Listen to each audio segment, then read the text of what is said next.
परिचय।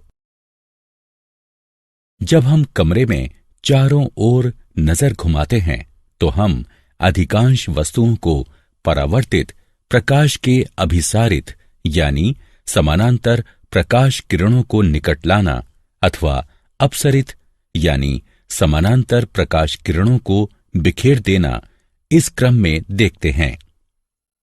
अभिसरण और अपसरण की यह परिघटना गोलीय दर्पणों द्वारा होती है। वक्राकार पृष्ठ वाले दर्पण गोलीय दर्पण कहलाते हैं। उद्देश्य। इस पाठ के अंत में आप निम्न करने में सक्षम हो जाएंगे। गोलीय दर्पणों को परिभाषित करना, गोलीय दर्पणों के प्रकारों को समझना, गोलीय दर्पणों के द्वारा प्रकाश परावर्तन को समझना, अवतल दर्पण और उत्तल दर्पण। अवतल दर्पण एवं उत्तल दर्पण के मध्य अंतर कर पाना। प्रतिबिंब कैसे बनाएं? दर्पणों की संकेत परिपाटी को जानना, आवर्धन को परिभाषित करना, वक्रित पृष्ठों का परिचय। गोलीय दर्पण वह दर्पण होता है जिसका परावर्तक पृष्ठ कांच के किसी खोखले गोले का भाग होता है। गोलीय दर्पण दो प्रकार के होते हैं, अवतल दर्पण तथा उत्तल दर्पण। अवतल दर्पण ऐसा गोलीय दर्पण जिसमें पृष्ठ के झुकाव पर परावर्तन होता है, अवतल दर्पण कहलाता है। उत्तल दर्पण एक ऐसा गोलीय दर्पण जिसमें पृष्ठ के उभार पर परावर्तन होता है, उत्तल दर्पण कहलाता है। गोलीय दर्पणों को समझने के लिए आवश्यक बातें। वक्रता केंद्र, यह कांच के उस खोखले गोले का केंद्र होता है जिसका भाग दर्पण होता है। ध्रुव, गोलीय दर्पण का केंद्र ध्रुव कहलाता है। मुख अक्ष, वक्रता बिंदु तथा ध्रुव से होकर गुजरने वाली सीधी रेखा को मुख्य अक्ष कहते हैं। दर्पण का द्वारक, दर्पण का वो भाग जहां परावर्तन होता है, दर्पण का द्वारक कहलाता है। मुख्य फोकस, मुख्य अक्ष का वो बिंदु जिस पर परावर्तित होने के बाद सभी प्रकाश किरणें समानांतर तथा अभिसरित हो जाती हैं, मुख्य फोकस कहलाता है।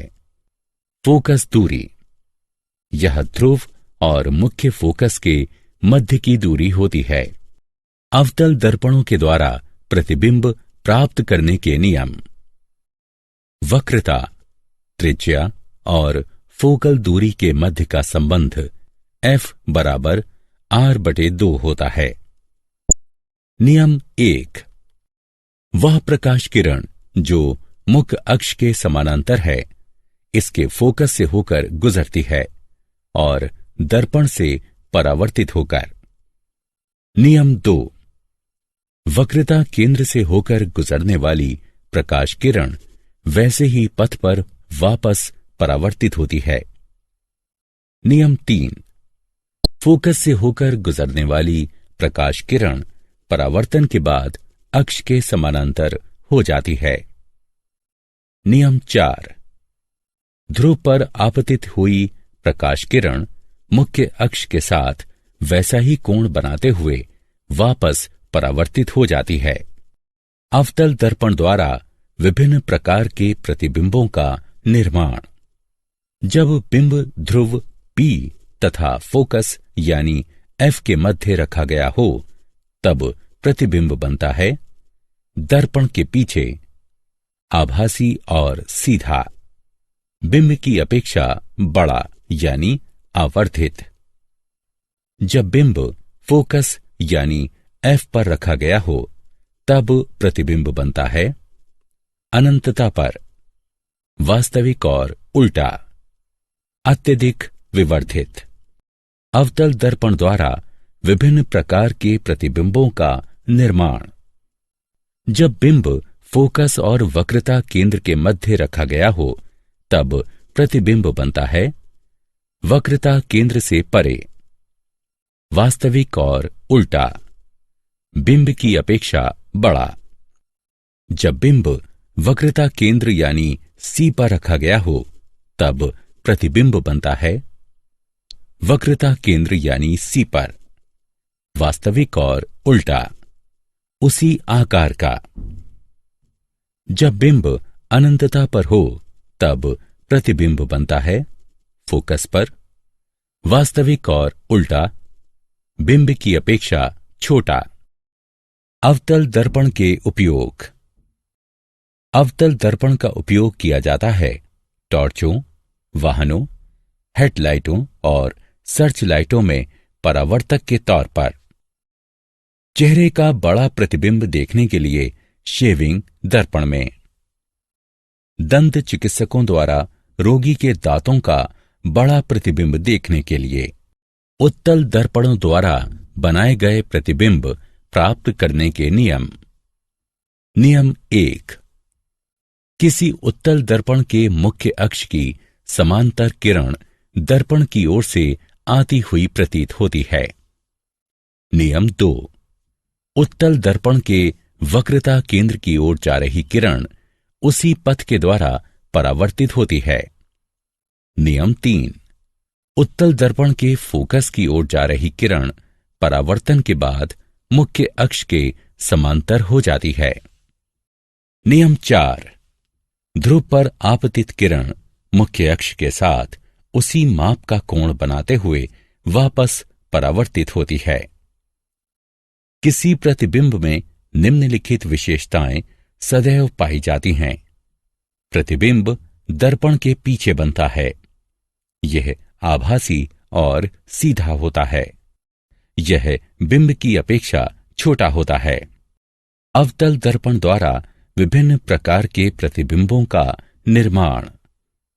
जब बिंब अनंतता पर हो तब प्रतिबिंब दर्पण के पीछे बनता है, आभासी और सीधा होता है, बिंब की अपेक्षा छोटा होता है। जब बिंब ध्रुव और अनंतता के मध्य किसी स्थान पर रखा गया हो तब प्रतिबिंब दर्पण के पीछे बनता है, आभासी और सीधा होता है, बिंब की अपेक्षा छोटा होता है।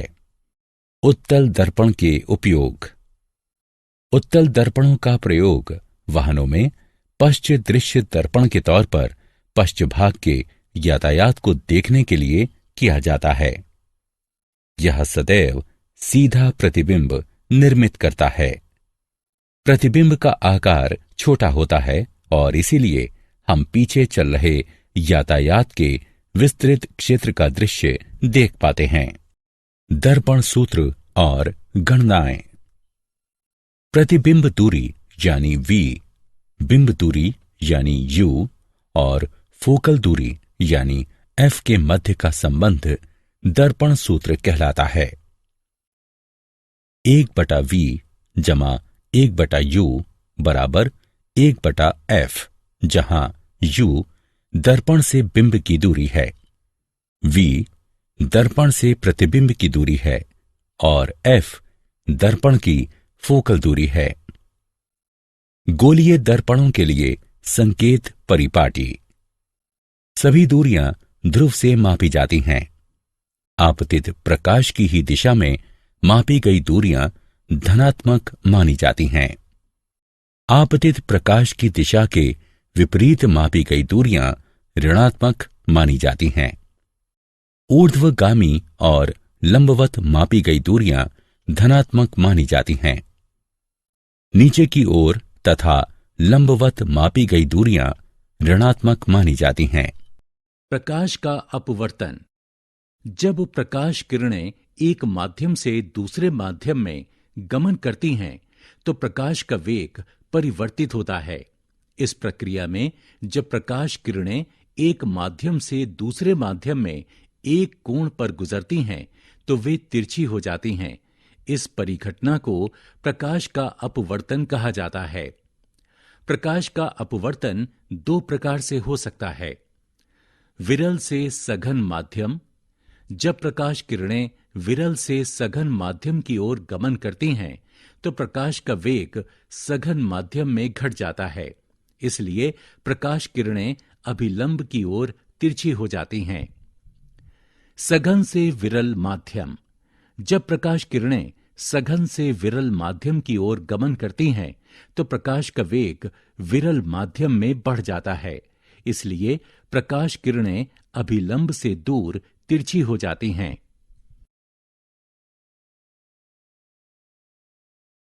अपवर्तनांक। प्रकाश का वेग विभिन्न पदार्थों में भिन्न होता है, इसलिए विभिन्न पदार्थों में प्रकाश को तिरछा करने या अपवर्तित करने की विभिन्न क्षमताएं होती हैं। पदार्थ की इस मोड़ने की क्षमता को उस पदार्थ के अपवर्तनांक के रूप में जाना जाता है। एक माध्यम का अपवर्तनांक निर्वात में प्रकाश के वेग से दिए गए माध्यम में इसके वेग का अनुपात होता है। विरल माध्यम का अपवर्तनांक सघन माध्यम की तुलना में कम होता है। अपवर्तन के नियम। अपवर्तन के दो नियम हैं। प्रथम नियम, आपतित किरण, अपवर्तित किरण एवं आपतन बिंदु पर दो माध्यम को पृथक करने वाले तल का अभिलंब सभी एक ही तल पर स्थित होते हैं। द्वितीय नियम, निश्चित माध्यमों के युग्म के लिए आपतन कोण की ज्या तथा अपवर्तन कोण की ज्या का अनुपात स्थिर होता है। इस नियम को स्नेल के नियम के रूप में भी जाना जाता है। साइन आई बटा साइन आर बराबर म्यू, जहां म्यू स्थिरांक है जिसे अपवर्तनांक कहा जाता है। स्नेल का नियम उस समय लागू नहीं होता है जब किरण अभिलंब के समांतर आपतित होती है। आयताकार ग्लास स्लैब से होकर अपवर्तन। अपवर्तनांक n वाले पदार्थ से बने एक आयताकार पारदर्शी स्लैब पर विचार कीजिए। मान लीजिए कि एक प्रकाश किरण PQ वायु से बिंदु Q पर प्रवेश करती है। ये किरण कांच स्लैब की ऊपरी सतह पर अपवर्तित होती है और स्लैब के भीतर QR के साथ जाती है। R बिंदु पर यह पुनः अपवर्तित हो जाती है और वायु में निकलती है। स्नेल के नियम से बिंदु Q पर n बराबर साइन आई बटा साइन आर, बिंदु R पर n बराबर साइन E बटा साइन R, समीकरण 1 और 2 से हमें प्राप्त होता है साइन आई बटा साइन आर बराबर साइन E बटा साइन R। ये देता है I बराबर E। इसलिए जब प्रकाश की किरण समानांतर पार्श्व वाले पारदर्शी स्लैब के माध्यम से गुजरती है तो निर्गत किरण आपतित किरण के समांतर होती है, लेकिन ये विस्थापित होती है। ये विस्थापन स्लैब की मोटाई के समानुपातिक होता है।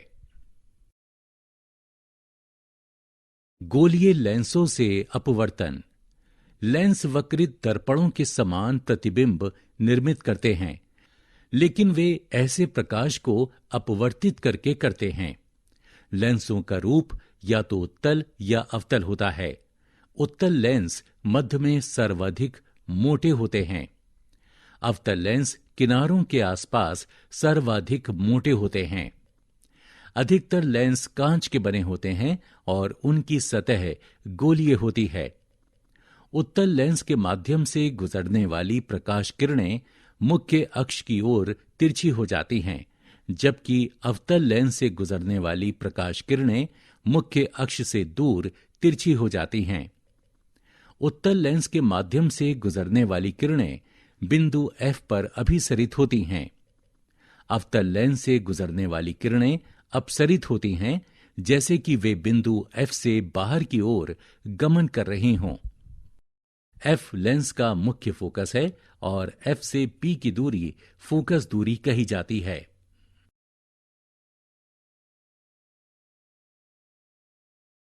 गोलीय लेंस के लिए किरण आरेख बनाने के नियम। नियम 1, लेंस के प्रकाशिक केंद्र O के माध्यम से गुजरने वाली प्रकाश किरण लेंस के माध्यम से बिना किसी विचलन के निर्गत होती है। नियम 2, मुख्य अक्ष के समांतर प्रकाश की किरण लेंस से निर्गत होने के बाद F से होकर गुजरती है। नियम 3, F डैश से होकर गुजरने वाली प्रकाश किरण लेंस से निर्गत होते समय मुख्य अक्ष के समांतर होती है।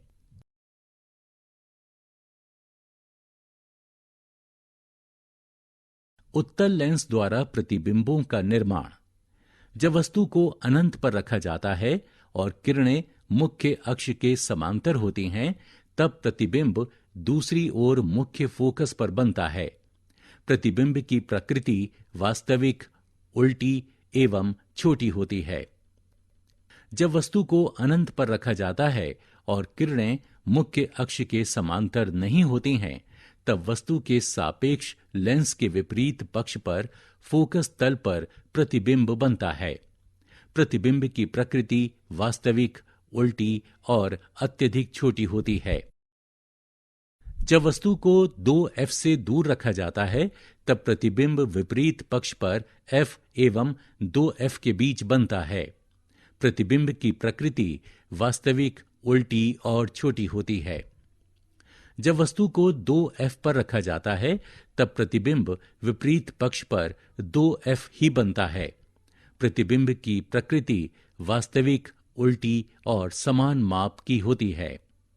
जब वस्तु को 2F एवं F के बीच रखा जाता है, तब प्रतिबिंब विपरीत पक्ष पर 2F से दूर बनता है। प्रतिबिंब की प्रकृति वास्तविक, उल्टी और विवर्धित होती है। जब वस्तु को F पर रखा जाता है, तो प्रतिबिंब अनंत पर बनता है। प्रतिबिंब की प्रकृति वास्तविक, उल्टी और विवर्धित होती है। जब वस्तु को F एवं प्रकाशिक केंद्रों के बीच रखा जाता है, तब प्रतिबिंब उसी पक्ष पर बनता है। प्रतिबिंब की प्रकृति आभासी, सीधी और वर्धित होती है। अवतल लेंस द्वारा प्रतिबिंबों का निर्माण। जब वस्तु K को अनंत पर रखा जाता है, तो F पर समान पक्ष की ओर प्रतिबिंब बनता है। प्रतिबिंब की प्रकृति आभासी, सीधी और अत्यधिक छोटी बिंदु साइज होती है। जब वस्तु को किसी दूरी पर रखा जाता है, तो प्रतिबिंब समान पक्ष पर प्रकाशिक केंद्र एवं F के बीच बनता है। प्रतिबिंब की प्रकृति आभासी, सीधी और छोटी होती है। गोलीय लेंसों के लिए चिन्ह परिपाटी। चिन्ह परिपाटी नियम निम्नलिखित प्रकार से हैं। नियम 1, सभी दूरियों का मापन प्रकाशिक केंद्र से किया जाता है। नियम 2, आपतित प्रकाश की दिशा में मापी गई दूरी धनात्मक होती है और आपतित प्रकाश की दिशा के विपरीत मापी गई दूरी ऋणात्मक होती है। नियम 3, मुख्य अक्ष से ऊपर मापी गई दूरियां धनात्मक एवं मुख्य अक्ष से नीचे मापी गई दूरियां ऋणात्मक होती हैं। नियम 4, चिन्ह परिपाटी के अनुसार उत्तल लेंस की फोकस दूरी धनात्मक होती है और अवतल लेंस की फोकस दूरी ऋणात्मक होती है।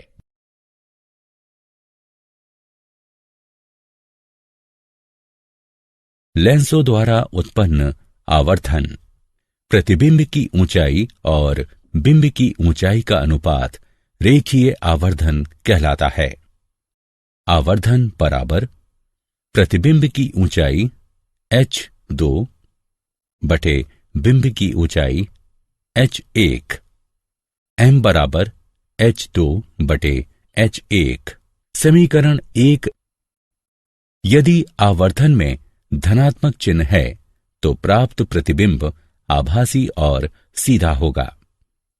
यदि आवर्धन में ऋणात्मक चिन्ह है तो प्राप्त प्रतिबिंब वास्तविक और उल्टा होगा। रेखीय आवर्धन प्रतिबिंब दूरी और बिंब दूरी के अनुपात के बराबर होता है। m बराबर v यानी प्रतिबिंब दूरी बटे u यानी बिंब दूरी। समीकरण 1 एवं 2 को जोड़ने पर हम पाते हैं h2 बटे h1 बराबर v बटे u। दर्पण में रेखीय आवर्धन m बराबर घटा v/u और लेंस का m बराबर v/u होता है। लेंस की शक्ति। किसी लेंस पर पड़ने वाली प्रकाश किरणों के अपसरण अथवा अभिसरण के परिमाण के माप को लेंस की शक्ति कहते हैं। उत्तल लेंस स्वयं पर पड़ने वाले प्रकाश पुंज को अभिसरित करता तथा उन्हें प्रकाशिक केंद्र पर फोकस करता है। इसमें अधिक शक्ति होती है। अवतल लेंस स्वयं पर पड़ने वाले प्रकाश पुंज को अपसरित करता है और इसे कम शक्तिशाली बनाता है। लेंस की शक्ति। लेंस की शक्ति को उसकी फोकल दूरी के व्युत्क्रम के रूप में मीटर में परिभाषित किया जाता है। लेंस की शक्ति बराबर 1/फोकल दूरी। आवश्यक बिंदु। उत्तल लेंस की शक्ति धनात्मक होती है। अवतल लेंस की शक्ति ऋणात्मक होती है। लेंसों के संयोजन की शक्ति। यदि कुछ लेंस निकट संपर्क में रखे जाते हैं तो लेंसों के संयोजन की शक्ति लेंसों की निजी शक्ति के बीजगणितीय योग के बराबर होती है। P बराबर P1 जमा P2। किसी लेंस की शक्ति की SI इकाई डायोप्टर होती है। इसे D अक्षर द्वारा व्यक्त किया जाता है। क्या आप जानते हैं प्रकाश अपने पथ में बिंबों पर भौतिक बल लगाता है। प्रकाश बल प्रकाश पुंज की शक्ति को प्रकाश की गति c से विभाजित करने पर प्राप्त होता है। ऋग्वेद में लिखा है कि प्रकाश 3 प्राथमिक रंगों पर आधारित होता है। तीनों रंगों के मिश्रण से ही दृष्टि के सभी बिंब बनते हैं। सारांश। आइए हमने जो कुछ सीखा है उसे संक्षेप में दोहराएं। अवतल दर्पण में परावर्तन पृष्ठ के झुकाव में होता है। उत्तल दर्पण में परावर्तन उभरे हुए पृष्ठ से होता है। किसी गोलीय दर्पण की वक्रता त्रिज्या कांच के खोखले गोले की त्रिज्या होती है और दर्पण उसका एक भाग होता है। उत्तल दर्पण का फोकस दर्पण के पीछे स्थित होता है। प्रतिबिंब उस बिंदु पर बनता है जिस पर कम से कम 2 परावर्तित किरणें एक दूसरे को परस्पर काटती हैं। वास्तविक प्रतिबिंब सदैव उल्टा होता है और आभासी प्रतिबिंब सदैव सीधा होता है। सौर ऊर्जा के क्षेत्र में सौर भट्टियों को गर्म करने के उद्देश्य से सूर्य की किरणों को फोकस करने के लिए बड़े बड़े अवतल दर्पणों का प्रयोग किया जाता है। बिंब दूरी यानी U दर्पणों में सदैव नकारात्मक होती है। वह